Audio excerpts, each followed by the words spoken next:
Welcome back to another Post-Media Ottawa Senators panel. I'm Bruce Garrioch, pleased to be joined today by Dean Brown, the play-by-play voice of the Ottawa Senators for TSN 1200, and Tim Baines, the senior hockey columnist for the Ottawa Sun and Post-Media. And we're here today, as we sit here today, guys, the Senators are 8-9-0 through the first 2 months of the season. They are in last place in the Eastern Conference with an awful lot of games in hand. Dean, let's start with you. Let's sum up those first 17 games of the season. Well, they haven't been nearly as good as anybody had hoped or wanted them to be, either within the organization or outside the organization, and there's lots of reasons why. At different times they've needed saves, at different times they haven't played well, at different times they've been bad in their own end, at different times they've been very good at all three of those things, and like every other team, they've had difficulty dealing with injuries to important players. There's no magic bullet either way, either for the good or the bad. It's just that everybody wants and expects a better start, and they don't want to hear any of the reasons why it hasn't been that way. And that's the situation they're in. That's kind of the way things have been cultivated because of expectation. The expectation was that this team was going to be a team that's going to be a playoff team or pretty close to it. And right now, the feeling amongst people is that it's not nearly that, even though the record right now is better than it was last year. And you mentioned the games in hand. You know, they played the fewest games in the league and by far the fewest road games in the league. They only played like 4 road games. So they have lots of ground that they can make up. But right now, there's just no appetite to hear that. Tim, you know, I think Dean spoke to one thing perfectly, and that's the one thing we've seen here is just inconsistency. And it seems from night to night, you don't know what to expect. I think first of all, fans will always put the magnifying glass on the bad. And part of that, we've seen it with the football team, and now we see it with the hockey team, is what's happened the past 4 or 5 years. There's just been, so the expectation is after last year that it's going to be a playoff team. And we're not seeing that. And so the team comes out and we see games like the 5-0 game. And that's what we remember. We perceive it as being a lack of effort. Certainly a lack of, I guess the coach talks on focus on details. And we end up losing 5-0. The optics are there's something wrong. The team really, really needs, over the course of the next 2 months, we talk about making up games. They need to put something together. And I guess the alternative is or else. Yeah. And I guess that's where we turn next is the or else. I mean, there's a lot of pitchforks out there, certainly on Twitter. And let's just remember that 85% or 90% of the world doesn't have Twitter. So you can't rely too much on that. But there are people, there are media in this marketplace who they think that's their audience. I think that Mike Landauer and Steve Staios are very measured in their approach. I have no doubt that under the previous regime, DJ Smith would have been fired by now, Dean. But these guys want to see what they've got. Yeah, I think you're right, Bruce. And I think the other thing is that sometimes, you know, we've mentioned how long they haven't made the playoffs. You have to remember for Andlauer and Staios, they don't have that history. They don't feel those years of frustration. They're brand new, you know. And I really get the sense, I know Steve Staios now, but I don't know him well. I couldn't, say that, I've got a long history of understanding how he operates or how he thinks. But you just get the sense that both he and Mr. Andlauer are guys who have a longer view of this. Not today, this week, next month. They have a longer view of this. So, and the other thing is, you mentioned, social media. I don't know about Mr. Andlauer, but Steve Staios is not on social media. He does not hear the noise on X or Twitter or TikTok or Instagram. Doesn't hear it. And I don't get the sense that he would care. He's going to take his own view and look at where he thinks this is. I think he's still in the situation where he's evaluating what he's got in the organization, who they have coming down the pipeline, what the abilities are of the players and coaching staff that they have. He's still in the evaluation mode. This is very, very early for him. So I think the pressure points that are right now causing the most consternation from fans on social media are not necessarily the things that are motivating Steve Staios. I think he has a view of how long it's going to take him to find out what he needs to find out. And then if he needs to make a move, he's going to make it.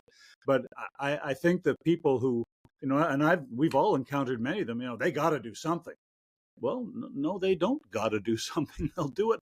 They'll do it on their own time. And people always ask. I'm sure they ask you guys, what do you think they're going to do? I say, I have no idea what they're going to do. Andlauer and Staios are the only two guys who know what they're going to do, if they're going to do anything right now. Anyway, the other side of it is, there's lots of pent up frustration here because of the years, and Andlauer and Staios don't have that pent up frustration because they weren't here for those years. But the other side of it is, the monetary reality. Mr. Andlauer just paid $1 billion for this team. 100%. I'm sure he's not licking his chops going, I hope I get to pay the entire coaching staff that I'm about to fire and then hire a completely new coaching staff and pay all of them as well for the entire year. I'm sure that's not on his things I hope I have to do. So it's more than just that. And the other part of it too is that, if you want to fire DJ Smith, hey, I get it. Every coach gets fired. Scotty Bowman got fired. Sooner or later, every coach gets fired. That's the way of the business. But the second question always is, but what next? And people always say, well, you can get this guy, this guy, this guy. And my point to them is that may be true, but the chances of you firing DJ Smith and not firing the rest of the staff. So it's not just find a new head coach. It's find a new staff for the rest of the year and pay them as well. So it's just not as simple as just fire the coach. And like I said, I'm not sure that the pressure points for Andlauer and Staios are the same as what they are for, some of the fan base who are really upset right now. I guess, Tim, we're about to find out, and Dean's a tough act to follow. I'm with Dean. If you fire DJ Smith, you've got to take Jack Capuano and Davis Payne with him. And I think really the only people who would remain on staff are Ben Sexton and Daniel Alfredson. This is the goalie coach would have, Zach Burke would have to go as well. And I think Dean mentioned quite frankly that they want to support DJ Smith. They've seen enough chaos around here in the last month, Dean or Tim. They're kind of hoping it just settles down. And if you're going to promote stability, you're not promoting stability if you fire the coach, even though the screams are out there. Any move you make, if you make the decision you're going to move on from your coach or general manager, if you make the decision you're going to make a trade, the question you have to ask yourself is, are we a better hockey team tomorrow because of it? So firing the coach while we hear the fire DJ chants and while the noise gets larger on social media, on X and Twitter, it's not always the right move to make. Teams panic, and they make moves. And I think panicking is not the right thing to do in this case. Sometimes it works. We can look at any sport: hockey, baseball, football, basketball. As you said, coaches get fired. Sometimes it works, sometimes it doesn't. So the question that these guys are asking themselves is, are we a better hockey team tomorrow? And they're going to push ahead, and they hope to be a better hockey team right now with DJ Smith. I don't think the leash is infinite. I think it comes a tipping point. But right now, going into December with a lot of hockey games, 15 hockey games to be played, DJ Smith is the coach.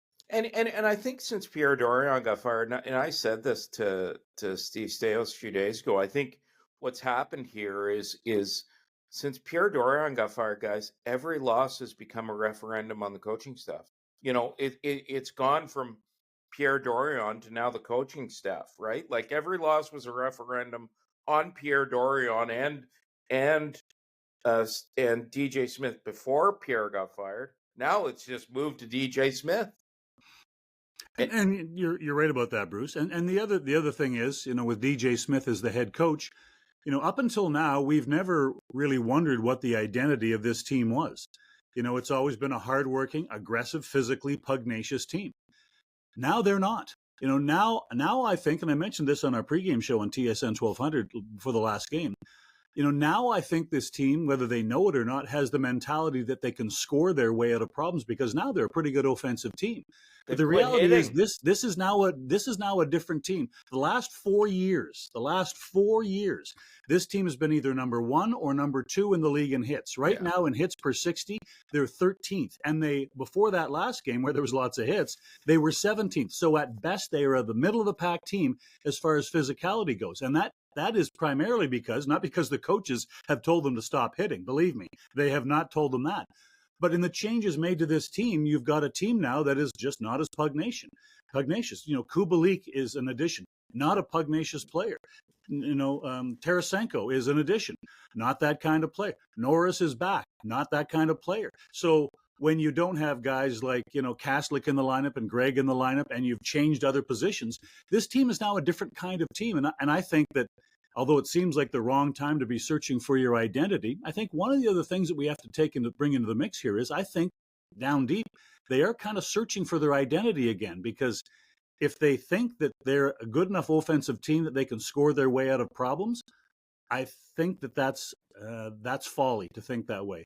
They have to have a better mix of aggressiveness and being a physical team and that offense. But thinking you've become one and giving up the other, I think is not something that is sustainable if a team wants to make the playoffs. And I think right now they're at that place. Yeah, and you know what? And last point to you, Tim, we're going to find that out in December. I mean, they have had such a light schedule in the first 2 months. I think it's fair to say they don't know what they are because they haven't had the chance to establish what they are. 2 games a week. Jacques Martin used to say to me all the time, Tim, he liked 3 and 4 days because you practice on the first day, play the next day, don't skate the next day, you play, have a day off, and then play again on the 4th day. They've only had 1 of those, and they did win 2 of those 3. So there's something to be said for these guys getting back into a rhythm. I think the players would tell you they're excited about the opportunity to play back-to-backs and every second night. It gives you an opportunity to get in the flow, get some momentum. And I'm guessing that they're not all that excited about more practices. So when you get into game situations in any sport, players want to play games. So 8-9-0. Let's see what happens in December. I mean, really, it'll be a barometer, maybe. Yeah, 100%, Tim. And sorry, and no, it's fine. And you talk about not hitting. That's roster construction, not necessarily on the coach. The coach is not going to change. You can't change a player's stripes. It's like that's what he is. So they have to evaluate what they've got. And if they figure they're not tough enough on the puck, if they figure their puck possession is not good enough, then you got to look at changes to your roster. What can we bring in that gives us what we need? And especially as you push towards playoffs, you don't have to be a fighting team, but you got to be an aggressive team. Well, I appreciate your time today. Tim and I appreciate your time today. Dean, as usual, you brought the great points, and it's just, now go spend some time with your doggies. Going to Arn Pryor for lunch, going to Jim's to get the club sandwich. That's the big agenda item today. Oh, are you? Well, that sounds like fun. For Post Media in Ottawa, I'm Bruce Garrioch with Tim Baines. We're pleased to be joined today by Dean Brown, the play-by-play voice of the Ottawa Senators on TSN 1200.